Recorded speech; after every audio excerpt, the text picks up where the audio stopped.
मूर्तिजापूर तालुक्यातील कुरुम परिसरातील पारधी बेड्यावर 50 वर्षीय इसमाने स्वतःचा गळा चिरून आत्महत्या करण्याचा प्रयत्न केल्याची घटना शहरात घडली आहे। त्यामुळे एकच खळबळ उडाली आहे। मूर्तिजापूर तालुक्यातील कुरुम परिसरात पारधी बेड्यावर राहणारी रामू होऱ्या पवार 50 वर्ष हा हातभट्टीची दारू काढण्याचा धंदा करीत असे। त्याला वरली मटका खेळण्याचाही मोठे व्यसन होते। त्यामुळे रामूच्या अंगावर आजूबाजूच्या गावातील व्यक्तींकडून कर्ज काढण्याची पाळी आली होती। ते लोक त्याला पैशाची मागणी करत होते। तसेच चोरून लपून हातभट्टीची दारू विक्री करून तो भांडवल जमा करत होता। एकाएकी मानसिक त्याचे संतुलन ढासळले। त्या कारणाने घरात सुद्धा रामूची वागणूक विचित्र होती। याच्या आधीही त्याने स्वतःला फाशी लावण्याचा प्रयत्न केला, परंतु तो सुदैवाने बचावला। त्यानंतर त्याने 3 पत्र्याच्या तुकड्याने स्वतःचा गळा चिरून रामू पवार हा घटनास्थळी रक्ताबांबळ अवस्थेत होता। त्याला तात्काळ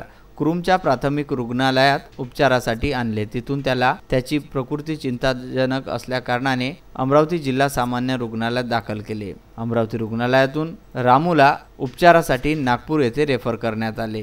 नागपूरच्या मेडिकल रुग्णालयाच्या डॉक्टरांनी तातडीने गळ्यावर शस्त्रक्रिया केली। मात्र रामूची प्रकृती चिंताजनकच असल्याची माहिती वैद्यकीय अधिकाऱ्यांनी दिली आहे। विदर्भ न्यूज करिता मूर्तिजापूर येथून बाळासाहेब गणोरकर।